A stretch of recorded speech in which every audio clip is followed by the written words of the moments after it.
Hello friends, welcome back to my channel. आज के video में हम नेपोलियन हिल की famous book think and grow rich को कंटिन्यू करते हुए एक बड़े ही दिलचस्प चैप्टर पर बात करेंगे। इस एपिसोड में हम देखेंगे कि हमारी इमेजिनेशन किस तरह हमारे सपनों को सच करने में एक पावरफुल वेपन का काम करती है। पर उससे पहले मैं आपको एक बात क्लियर करना चाहता हूं कि ये कोई बुक समरी या चैप्टर पढ़ने का सिलसिला बिल्कुल भी नहीं है। यहाँ हम बुक के हर चैप्टर को बड़ी ही गहराई से समझने की कोशिश करेंगे और वो भी रोचक तथ्यों और खूबसूरत तस्वीरों के साथ। इसमें हम बुक के हर पहलू और कंसेप्ट को बड़े ही विस्तार से देखेंगे और उसकी समझ बनाएंगे। मेरा मेन मकसद है कि ये आपके लिए केवल एक किताबी ज्ञान ना रह के आपको आपकी लाइफ के हर एक स्टेप पे प्रैक्टिकल वे में मददगार साबित हो। और वीडियो को शुरू करने से पहले अगर आप नए हैं तो प्लीज इस चैनल को सब्सक्राइब करना ना भूलें और बेल आइकन को भी दबा दें ताकि जब भी मैं कोई नई वीडियो डालूं तो आपको उसकी सूचना मिलती रहे। और वीडियो पसंद आए तो लाइक और शेयर करना भी ना भूलें। तो चलिए बिना किसी देरी के साथ आज का एपिसोड शुरू करते हैं और देखते हैं कि इमेजिनेशन का हमारे जीवन और हमारे लक्ष्यों पर क्या असर पड़ता है। कल्पना और धन साथ साथ। अगर आप वाकई में अमीर बनना चाहते हैं तो कल्पना करना बहुत जरूरी है। ये बिल्कुल वैसे है जैसे आप अपने सपनों को असली धन में बदल रहे हैं। तो दोस्तों, कल्पना हमारे दिमाग की एक खास फैक्ट्री से निकल कर आती है जहां हम सब तरह के प्लान्स और सपने बना सकते हैं। ये वो जगह है जहां हमारी इच्छाएं, हमारी डिजायर्स और विचार आकार लेते हैं और असलियत में बदलते हैं। इसी ने इंसानों को पंछी की तरह आसमान में उड़ना सिखाया और इसी ने ही दुनिया को किसी भी कोने में बैठकर तुरंत बातचीत करने की हमारे को फैसिलिटी भी प्रदान की। Type of imagination. आगे बढ़ने से पहले क्या आपको पता है कि हमारी इमेजिनेशन दो प्रकार की होती है? वैसे अगर नहीं भी पता तो कोई बड़ी बात नहीं है, पर फिर भी हम इस पर एक नजर डाल ही लेते हैं। फर्स्ट इमेजिनेशन है सिंथेटिक इमेजिनेशन। इसका नाम जितना ही खतरनाक है इसका काम उतना ही आसान है। एक्चुअली सिंथेटिक इमेजिनेशन वो कल्पना है जहां हम अपने पहले से अर्जित किए हुए ज्ञान या आइडियाज या चीजों को नए तरीकों से समझते हैं। मतलब हमने लाइफ में अब तक जो भी सीखा, जो भी देखा, जो भी समझा, उसी के बेस पर हम अपनी कल्पना करते हैं। अगर मैं आपको एक एग्जांपल दूं तो जैसे कि किसी मैकेनिक को पता है कि टीवी कैसे चलता है और क्या उसमें टेक्नोलॉजी यूज होती है, और फिर वो उसी नॉलेज का यूज करके उसके बेस पर मोबाइल फोन की स्क्रीन बना देता है, और वाकई में हुआ भी ऐसे ही था। तो यही सिंथेटिक इमेजिनेशन का यूज है।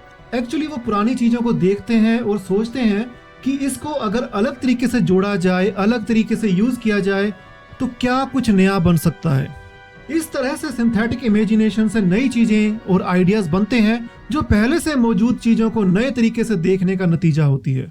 तो जब भी आप अपनी पुरानी चीजों को देखकर कुछ नया बनाने का सोचते हैं तो याद रखिए कि आप उस टाइम अपनी सिंथेटिक इमेजिनेशन का यूज कर रहे हैं।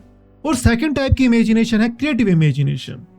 इस तरह की इमेजिनेशन में हम कुछ विशाल या कुछ नया सोचने की कोशिश करते हैं, बिल्कुल ही हटके। मतलब कि जब भी आप कुछ बिल्कुल नया सोचते हो जो पहले कभी ना देखा गया हो, ना कभी सोचा गया हो, ना कभी किया गया हो, तो आप क्रिएटिव इमेजिनेशन का यूज कर रहे होते हैं। ये कल्पना आपको बड़े बड़े सपने देखने की शक्ति देती है और फिर उन सपनों को हकीकत में बदलने का रास्ता भी दिखाती है।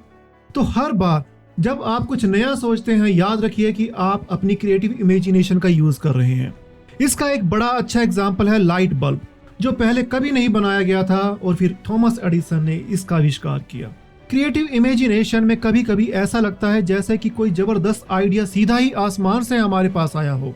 इस इमेजिनेशन के जरिए हम नए और अनोखे विचार तक पहुंच सकते हैं, बिल्कुल एक डायरेक्ट फोन लाइन की तरह। इस टाइप की कल्पना में आपके दिमाग में नए विचार अपने आप आते हैं और ये विचार कहीं से भी आ सकते हैं, सपनों के जरिए या कहानियों से या फिर बस ऐसे ही। क्रिएटिव इमेजिनेशन आपको उन चीजों के बारे में सोचने की ताकत देता है जो पहले कभी नहीं हुआ हो, और फिर आप उन्हें सच में भी बदल सकते हैं, असलियत में भी बदल सकते हैं। तो दोनों तरह की कल्पनाएं हमारे धन कमाने के सपने को सच करने के लिए जरूरी है। सिंथेटिक इमेजिनेशन का यूज करके हम एक योजना तैयार कर सकते हैं और क्रिएटिव इमेजिनेशन हमें उस योजना को पूरा करने के लिए अनएक्सपेक्टेड सॉल्यूशन या विचार प्रदान करती है। तो दोस्तों, अब तो आपको समझ आ ही गया होगा कि हमारी कल्पना की कोई सीमा नहीं होती। ये बस इस पर निर्भर करता है कि हमें इसे कितना और कैसे इस्तेमाल करना है। और हर चीज की तरह अगर हम अपनी कल्पना का इस्तेमाल नहीं करते तो ये कमजोर पड़ सकती है। लेकिन इससे अच्छी खबर यह है कि हम इसे फिर से मजबूत बना सकते हैं, बस इसका इस्तेमाल करके। अपनी कल्पना को सुपर स्ट्रॉन्ग बनाने के लिए आपको इसका खूब इस्तेमाल करना होगा। ये बिल्कुल वैसा ही है जैसे आपको अपने मसल्स एक्सरसाइज करने से ये और मजबूत होते हैं। तो जितना हो सके उतना सोचिए, सपने देखिए और इमेजिन कीजिए और देखिए कैसे आपकी कल्पना डेवलप होती है। बस अपने आप पर भरोसा रखें और हमेशा याद रखें ये सब कुछ पहले भी हो चुका है, इसलिए आप भी ये कर सकते हैं। अगर आपको मेरा ये कंटेंट अच्छा लग रहा हो तो प्लीज़ लाइक बटन दबाएं। आपका ये कदम मुझे बहुत मदद करता है और ऐसे ही बड़े ही रोमांचक कंटेंट बनाने के लिए प्रेरित भी करता है। और हाँ, ऐसी और भी ज्ञानवर्धक जानकारी के लिए प्लीज़ मेरा सब्सक्राइब बटन दबाना बिल्कुल भी मत भूलिए। तो चलिए आगे बढ़ते हैं। जादुई कैटल, कल्पना और धन की कहानी। हर बड़ी दौलत की शुरुआत एक विचार से होती है। विचार कल्पना से ही पैदा होते हैं। तो आइए कुछ प्रसिद्ध विचारों को देखते हैं जो कई लोगों को अमीर होने का कारण बने। क्या आपने कभी सुना है एक आम सी लगने वाली पुरानी कैटल जो एक बड़े ही विशाल खजाने का राज समेटे हुए थी? नहीं, ये कोई अलादीन के चिराग जैसा लग रहा होगा बेशक से आपको, पर यह उससे बिल्कुल ही अलग है और ये हकीकत भी है। हम में से ज्यादातर लोग उस नाम को जानते भी हैं। जी हाँ, ये है कोको कोला की असली कहानी। ये शुरू हुई थी एक विचार से जिसने एक छोटी सी दुकान को एक बड़े ही ग्लोबल साम्राज्य में बदल कर रख दिया। एक्चुअली हुआ कुछ ऐसे था कि एक बुजुर्ग डॉक्टर को पैसों की जरूरत थी और इसके लिए उसने अपना एक सीक्रेट फॉर्मूला और अपनी पुरानी कैटल को एक यंग क्लर्क को सिर्फ केवल $500 में बेच दिया। उस यंग क्लर्क को यह तो पता नहीं था कि उसका यूज क्या करना है, कैसे करना है, पर उसके मन में कुछ अलग सा ही इमेजिनेशन आया। ये किसी को भी पता नहीं है कि आखिर उसने क्या इमेजिन किया, पर उसने उस सीक्रेट फॉर्मूले से एक नया ही लिक्विड बना डाला जो कि खुद उस बुजुर्ग डॉक्टर को भी पता नहीं था जिसने कि वो सीक्रेट फॉर्मूला लिखा था। और फिर बस देखते ही देखते उस छोटे से कमरे में वो उबलता हुआ कैटल एक ग्लोबल साम्राज्य बन गया। एक बिजनेस एम्पायर खड़ा कर दिया उसने। वो कैटल एक सोना उगलने वाली खान की तरह बन गया जो सिर्फ उस यंग क्लर्क के लिए ही नहीं बल्कि अनेकों लोगों के लिए अमीर होने का जरिया बना। इससे नौकरियां पैदा हुई, व्यापार पैदा हुए, उद्योग फले फूले और एक शहर तरक्की की राह पर चल बसा। और ये सब केवल एक इमेजिनेशन की वजह से हुआ। पुरानी कैटल की सफलता का राज सिर्फ उसके उस सीक्रेट फॉर्मूले में नहीं था, उसमें कुछ ऐसा खास था भी नहीं। ये तो बल्कि उस क्लर्क की एक कल्पना में था। उसने उस आम से दिखने वाली केतली को असाधारण बना दिया। इसलिए जब आप अगली बार कोको कोला पिए तो याद रखें कि ये सिर्फ एक ड्रिंक नहीं है, ये इमेजिनेशन की शक्ति का जीता जागता सबूत है।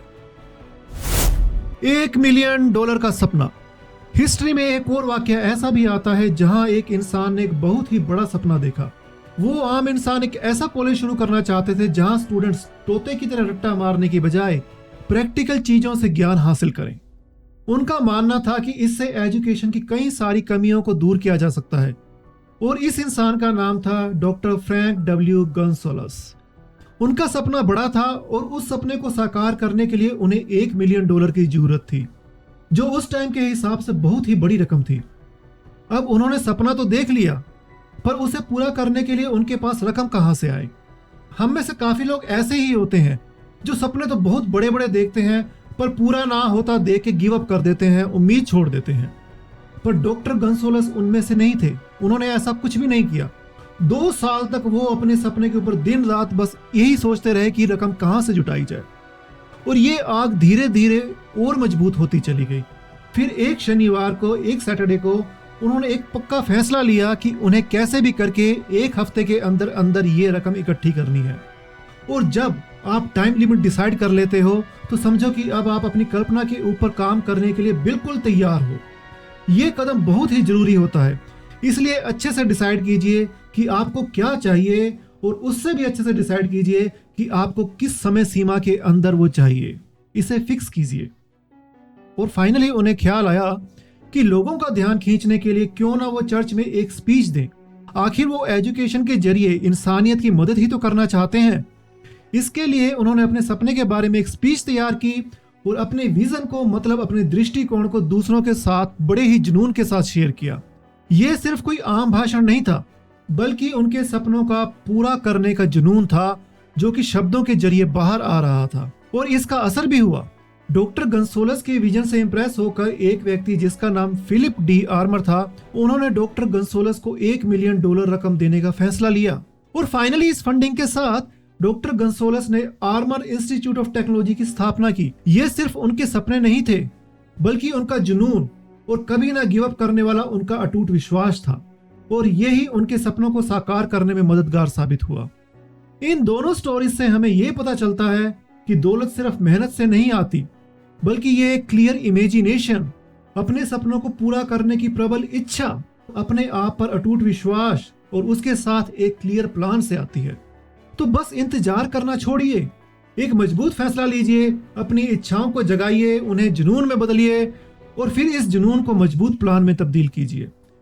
ये यूनिवर्स मतलब ये कायनात भी उन्हीं लोगों को अमीर बनाती है जो जानते हैं कि उन्हें क्या चाहिए और कितने जुनून से चाहिए। कैसे चाहिए ये कायनात पर छोड़ो, वो खुद आपके लिए दरवाजे खोलेगी अगर आप तैयार हो तो। कमजोर इरादों वालों की वो कभी भी मदद नहीं करती है और ना ही ख्याली पुलाव बनाने वालों की। इसलिए अगर आपका इरादा मजबूत है, आपकी इच्छा मजबूत है, आपका विश्वास दृढ़ है, तो ये कायनात आपके लिए खुद ब खुद दरवाजे खोलेगी। पर जुनून आपके पास होना चाहिए। और इसी के साथ आज के एपिसोड को हम यहीं पर कंक्लूड करते हैं, जिसमें हमने कल्पना शक्ति के बारे में जाना। हमने देखा कि कैसे सिंथेटिक और क्रिएटिव इमेजिनेशन हमारे सपनों और लक्ष्यों को हकीकत में बदल सकती है। और एक बार फिर से ध्यान रखिए, ये सिर्फ सपने देखने तक ही सीमित नहीं रहना चाहिए, बल्कि आप अपने दिमाग की कल्पना शक्ति का इस्तेमाल करके एक योजना बनाइए और उस पर अमल भी करिए। और अंत में अगर आपको ये एपिसोड पसंद आया हो तो प्लीज इस वीडियो को लाइक करें और सब्सक्राइब करें, ताकि ऐसे और अमेजिंग आइडियाज के बारे में आप लोग जान सकें और अपनी लाइफ को बेहतर बना सकें। याद रखिए, हम गरीब इसलिए नहीं है कि हम गरीब खानदान में पैदा हुए हैं या हम कम पढ़े लिखे लोग हैं, बल्कि हम गरीब इसलिए हैं क्योंकि हम लोग दिमाग से गरीब हैं। उस गरीबी से बाहर लाने के लिए ही मैं ये एपिसोड बना रहा हूँ। इसलिए प्लीज मुझे अपना सपोर्ट दीजिए और मेरे चैनल के साथ जुड़िए। इसके अलावा अपने विचार, अपने थॉट्स और अपने क्वेश्चंस कमेंट बॉक्स के जरिए मेरे साथ शेयर कीजिए। इसी के साथ अपनी कल्पना को उड़ान दें, सपने देखते रहें और उन सपनों को साकार करते रहें। धन्यवाद। Take care. Bye bye.